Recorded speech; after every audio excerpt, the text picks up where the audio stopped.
It is believed that in the year 1921, somewhere in the area of Georgia and South Carolina, among sharecroppers and those who were living by very modest means, living in very difficult times, and speaking a dialect that's sometimes referred to as Gullah, G-U-L-L-A-H. Many of them African American, but not all of them, some of Creole descent as well, began singing a folk tune that caught on and captured into that group, dealing with the misery of their condition, the challenges of their daily living, and their desire for a closeness with God. God seems so distant to those who are poor because of the suffering that they experience and the oppression that was such a part of their daily lives. You know the song very well, although you probably don't know, as I did not know. It's 1920 origins, or its origins among people who speak a dialect we don't even think of any longer. The name of the song was Kumbaya. You know it the way I know it because in the 1960s we began singing some of that in our church. The word, which seemed foreign, which kind of is, we seemed African, is not. Really, it is a Gullah in its origin. It's actually rather simple. The phrase Kumbaya is not a new word. It's actually three words: come by here. And it's actually a prayer asking God, who seems distant to those who are suffering, to make his presence known. Come by here, be with me, Lord. That's what Kumbaya is. As I mentioned, we didn't really know of it or think of it until the 1960s. First of all, Pete Seeger made it popular as a folk tune in the early 1960s, and then Joan Baez, at the height of the Vietnam War and the war on poverty and all of the civil rights disturbances going on in the country, had a rather famous recording of it. And then, of course, the Vatican Council happened, the Second Vatican Council. The Mass became spoken in the vernacular, in our case, the English. And the music had changed. Almost immediately, the music of the new Vatican Church was modern and more contemporary. It went through a phase where it was perhaps too modern, too contemporary. But as Pip would tell you, be prepared for a long conversation if you ask him, but he will tell you the hymnody then had to be changed. It took a decade to come up with a more modern set of hymnody while retaining the traditional one. So in came the guitars, in came the tambourines, the more informal mode of dress, and a lot of folk music that was popular in America at that time, the music of the generation who was concerned about the Vietnam War, concerned about poverty in their midst, and concerned about the civil rights issues that were so burning at that moment. We sang Kumbaya in our churches. You know, it's back then when we didn't even have the hymn books with the words to it that we would use overhead projectors on the screen. Kumbaya became easy because you only had to sing Kumbaya on the verse every time, and then something simple, someone sleeping, Lord, Kumbaya, we would sing. And you could learn and repeat and do it, much like those sharecroppers would have done in the early 1920s. There came a point when Kumbaya outlived its usefulness. First of all, we quit doing a lot of folk music in church. Try it on the organ. Pip did at 8:30 this morning, by the way. It sounds so different when Kumbaya's on the organ. It really needs the folk guitar, the tambourine, and all of that business, you know, to really work. But nevertheless, Kumbaya fell into disfavor and ultimately became a joke. Oddly enough, Barack Obama was in his early years of the presidency when he made the joke more popular and regular to most people. And speaking of a moment where he was hoping to bring people together, being realistic, that it would be challenging, that it would be difficult, and he wasn't just saying something would be simple, he said, "This is not where I'm going to have you sit around the campfire holding hands singing Kumbaya," an epithet that exists all the way down to this day. Dismissive. Kumbaya is an idealistic thing. Kumbaya as utopian. Kumbaya as unrealistic. Literally the butt of a joke. But really, If you want to take Kumbaya and put it in its real roots, the Sermon on the Mount works perfectly fine. Of course, we began 4 weeks ago with the Beatitudes, and we've been moving through this very famous discourse of Jesus, one of the centerpieces of Matthew's gospel. Last week when he mentioned, adultery, that when you look at a woman with lust in your heart, you've already committed adultery. Jesus going the extra mile, showing that law isn't just the words as you've seen, but moves into a much larger extreme edition. Now he lays it all on the line at the close of the Sermon on the Mount when he says, you must love your enemies. Those who persecute you must bless them and pray for them. If they hit you on the cheek, turn the other cheek. If they ask for your tunic, give them your cloak as well as your tunic. Give to those who ask. Don't stop those who seek to borrow. Love your enemies. For many of us, we know that's an impossible standard.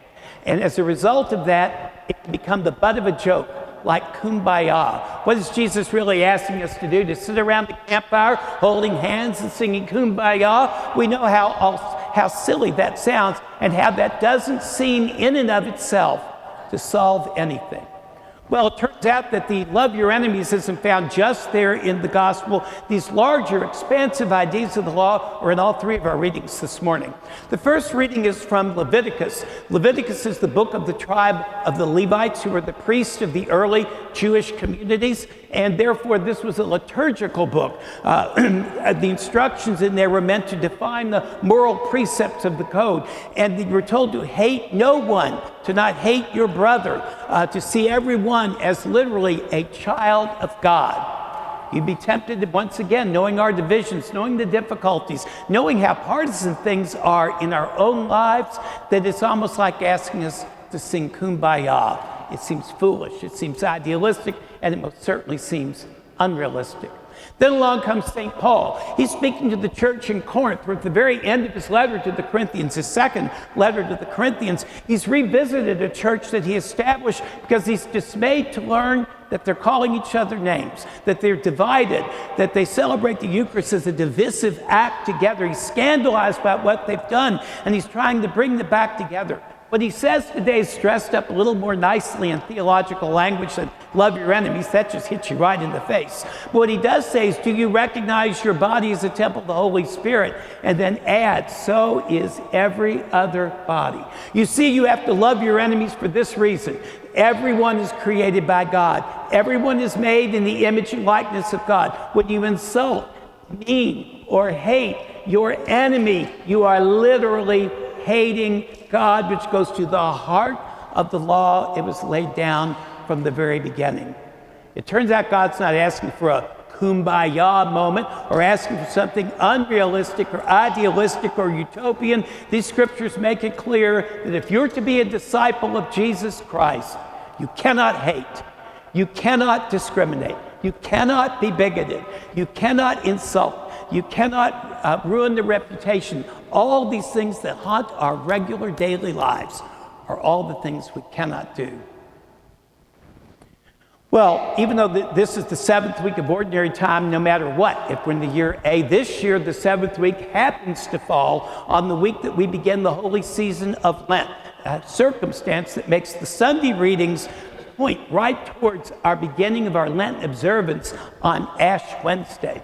The idea that we must love our enemies, that we must reorient our thinking, that we must learn to respond better than we do in anger and hatred and contempt, can be the heart and soul of everyone's Lenten journey as we actually look at and try to understand what the gospel is commanding of us. You know, in modern times, we see the same problem that happened in ancient times. An example of ancient hatred would be the Samaritans and the Jews. Every time it comes up in our scriptures, I think it came up recently, we can't figure out what they were fighting about because it doesn't make sense to us. Frequently, the bitter, divisive fights of previous eras don't make sense to us, which is now we're having an inane discussion about whether slavery was really the cause of the Civil War. For the love of God, of course it was. But nevertheless, it's so far removed we simply can't imagine that argument. The same with the Jews and the Samaritans. But let's just say that they hated each other. Let's just say they regarded each other as enemies. Let's just say that they insulted each other. Let's say that they could not see the face of God in each other. And we've said it all. The same for other things in other eras.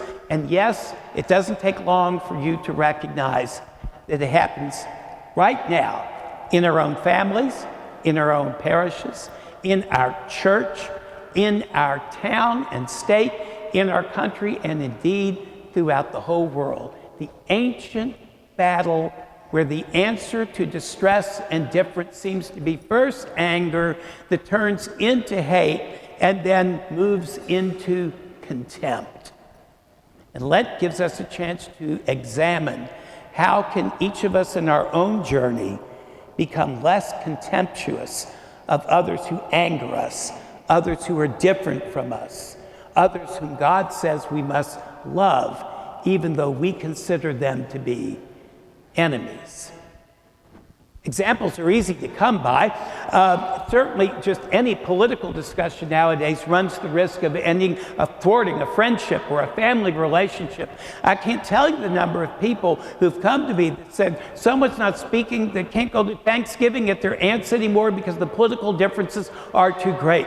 Never heard of such a thing. That rather than discussing whether we should have jellied cranberry sauce or the more old-fashioned version of it, people are now discussing whether we're a red or a blue state at the dinner, or whether, whatever, the name calling that comes with all these politics in families, for heaven's sakes. My goodness. And the relationships being put asunder, friends who can't speak to friends, people who can't go to this place or that place because the number of people in this place make them feel uncomfortable, whatever. Unless you think I'm talking about one particular side, no, I am not. It's happening everywhere. Every community has its version of it, and its insular nature, its desire to hold into itself, to protect itself from the outside, all of which is antithetical to Christian discipleship, which basically envisions a group of people coming into the room from all walks of life, from all ideologies, from all political perspectives, from every little contrast you can possibly imagine, and recognize the one thing that unifies us,